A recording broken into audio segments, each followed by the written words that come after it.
composición de la Biblia es lo que estamos estudiando. La Biblia se compone de 66 libros inspirados por el bendito Espíritu Santo. 27 de ellos pertenecen al Nuevo Testamento, que es donde estamos viendo cada libro del Nuevo Testamento, de acuerdo a la sección en donde están acomodados, el acomodamiento del Nuevo Testamento. 5 secciones: los libros del Evangelio, un libro de historia, 13 cartas paulinas o del apóstol Pablo, 8 cartas generales o personales y un libro profético que es el Apocalipsis. Ya vimos los 4 libros del Evangelio, 4 narraciones distintas del Evangelio para entender todos los ángulos de la palabra de Dios y comprender toda la obra maravillosa y magistralmente efectuada por nuestro Señor y Salvador Jesucristo. Y hoy veremos la segunda sección, que es el libro de historia, el libro de Hechos. La segunda sección solamente la compone un solo libro, y ese libro es el libro de Hechos. En el libro de Hechos encontramos todo lo relacionado a cómo fue establecida la iglesia, y de esa manera, en cómo fue establecida la iglesia, se debe de seguir en la actualidad, porque Dios no cambia. Su propia palabra lo dice, que Él es un Dios inmutable, que no cambia. Así que como Dios, nuestro Señor Jesucristo, estableció la iglesia a través de los apóstoles, que ellos siguieron las órdenes, los mandamientos, la voluntad de nuestro Señor y Salvador Jesucristo, así la establecieron los apóstoles, y así tenemos que seguir todos los que queramos pertenecer a la iglesia de Cristo, que fue la iglesia que Él dejó establecida aquí en la tierra, sobre el fundamento de los apóstoles, dice la palabra, no el fundamento de un apóstol solamente. La palabra dice que la iglesia está en el fundamento de los apóstoles. Esto es porque después del Señor Jesucristo, cuando Él es ascendido al cielo, los que quedan son los apóstoles como fundamento de la iglesia, y de ahí empieza uno a edificar, de ahí uno empieza a crecer en ese fundamento de los 12 apóstoles, que nuevamente en Apocalipsis lo vuelve a mencionar como 12 piedras, como 12 puertas. Sobre ese fundamento está establecida la iglesia. Así que como la hayan establecido los 12 apóstoles en el libro de Hechos, así tiene que ser llevada en la actualidad, si es que está edificada sobre ese fundamento. Si hay alguna iglesia que tenga otro tipo de doctrina o esté edificada sobre otro fundamento, pues obviamente no es la iglesia que Cristo vino a edificar. Y eso lo encontramos precisamente aquí en el libro de Hechos. En el libro de Hechos encontramos dónde inició la iglesia. Prácticamente es como si fuese una biografía de la iglesia, obviamente sin el punto final, porque la iglesia nunca va a terminar. Así lo dejó establecido el Señor Jesucristo, que ni los poderes malignos van a poder contra ella. Y es por ello que podemos mencionar una biografía, pero sin mencionar su final solamente. ¿Dónde inició la iglesia?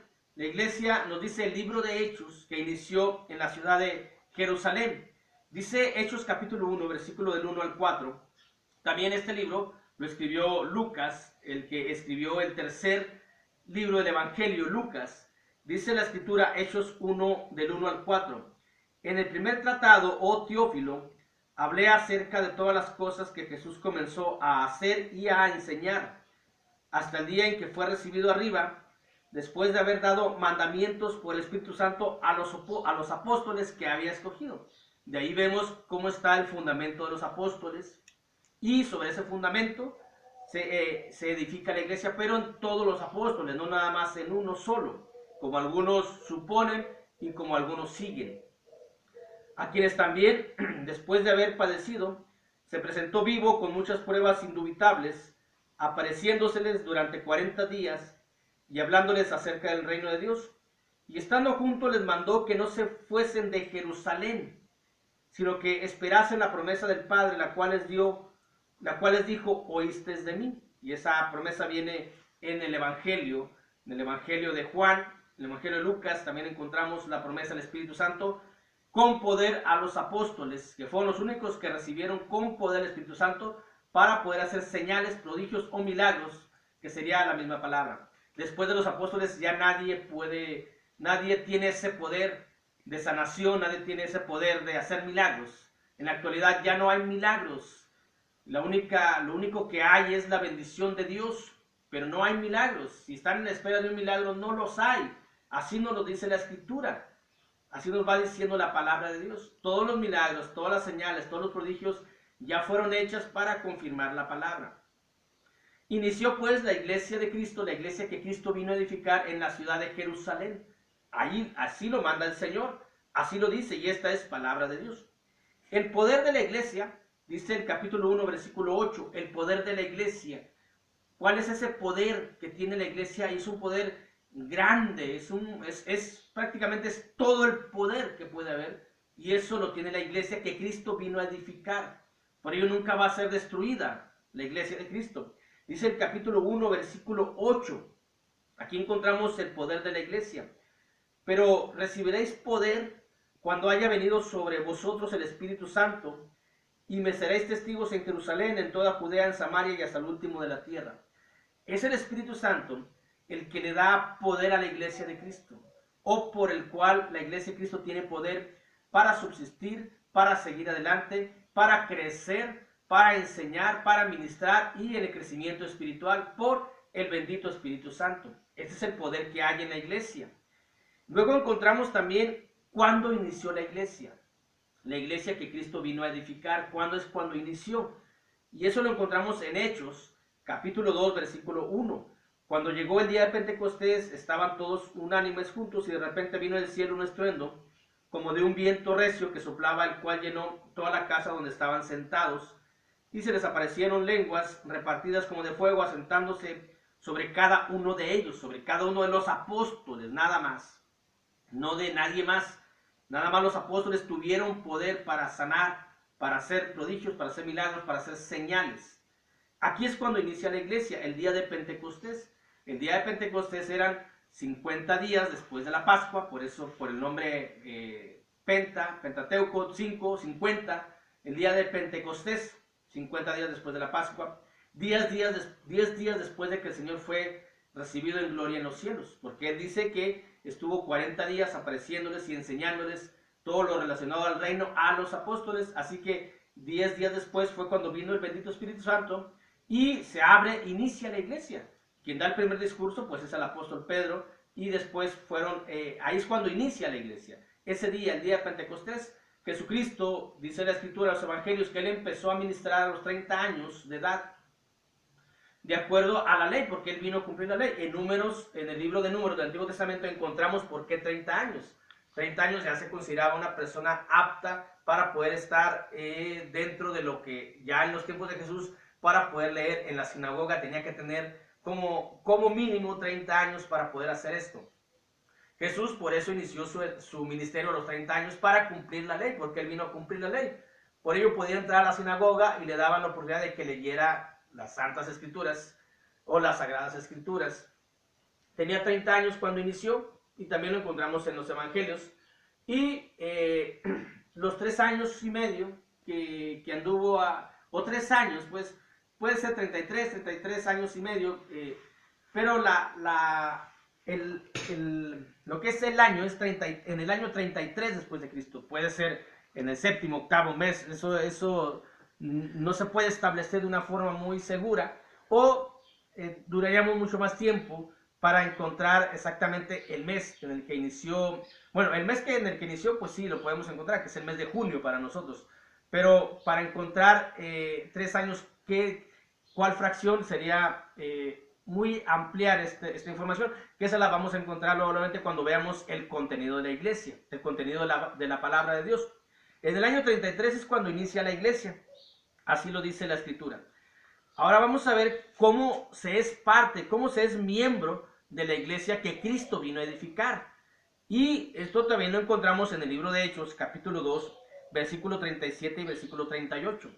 Dice, cuando el día de Pentecostés, que Pedro les predica, les anuncia la palabra de Dios, y cuando les dice, sepa pues ciertísimamente toda la casa de Israel, que a este Jesús a quien vosotros crucificasteis, Dios le ha hecho Señor y Cristo. Es el versículo 36.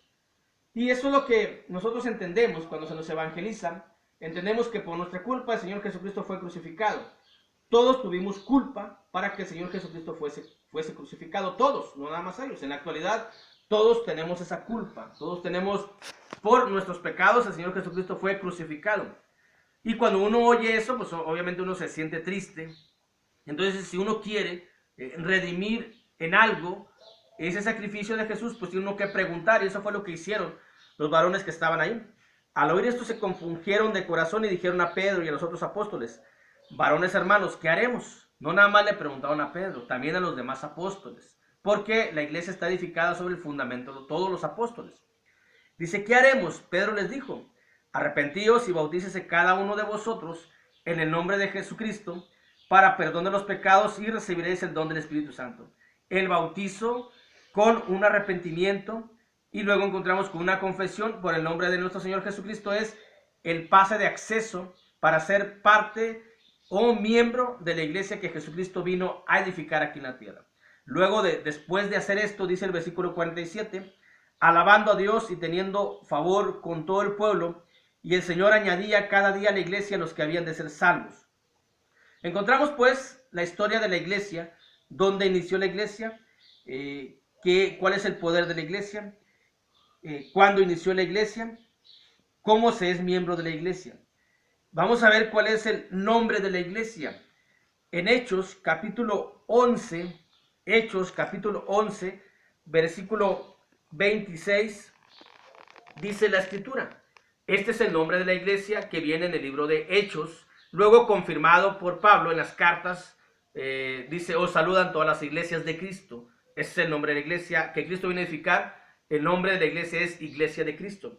Dice Hechos 11:26: y se congregaron allí todo un año con la iglesia y enseñaron a mucha gente, y a los discípulos se les llamó cristianos por primera vez en Antioquía.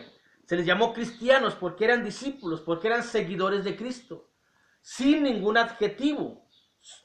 Un nombre tal, solamente cristianos. No cristianos evangélicos, no cristianos bautistas, no cristianos católicos, no cristianos pentecosteses, no cristianos de otra denominación, solamente cristianos, porque seguían a Cristo. De ahí encontramos el nombre de la iglesia de Cristo. ¿Por qué? Porque dice el libro de Hechos, capítulo 20, versículo 28, por tanto mirad por vosotros y por todo el rebaño en que el Espíritu Santo os ha puesto por obispos, para apacentar la iglesia del Señor, la iglesia de Cristo, la iglesia del Señor. Tenemos un Señor, por eso cuando leímos al principio en Hechos 2:36, sepa pues ciertísimamente toda la casa de Israel que este Jesús, a quien vosotros crucificaste, Dios le ha hecho Señor y Cristo. Señor y Cristo serían sinónimos. Y en Hechos 20:28 dice: por tanto mirad por vosotros y por todo el rebaño en que el Espíritu Santo os ha puesto por obispos, para apacentar la iglesia del Señor, o la iglesia de Cristo, la cual él ganó por su propia sangre.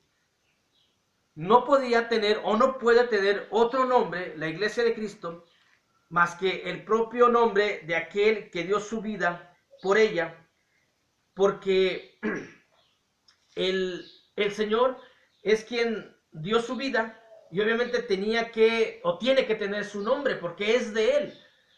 La iglesia de Cristo no es una denominación, no es un nombre cualquiera, es una posesión, es una pertenencia, lo que dice Hechos. La iglesia del Señor le pertenece a él. No tiene un nombre común, no tiene un nombre denominacional. Es una pertenencia, es la iglesia del Señor. Por ello, a los que pertenecemos a la iglesia de Cristo, se nos llama cristianos como tal, nada más. Discípulos de Jesús, discípulos de Cristo. No tenemos otro adjetivo como los que ya mencionamos: cristianos bautistas, cristianos apostólicos, cristianos evangélicos, cristianos católicos, cristianos pentecosteses. No se tiene eso porque la Biblia no lo menciona así. Solamente se dice que se les llamó cristianos por primera vez, y hasta la fecha se nos sigue llamando cristianos, y seguimos diciéndonos que somos cristianos porque seguimos a Cristo. Y estamos en la iglesia que él edificó sobre el fundamento de los apóstoles.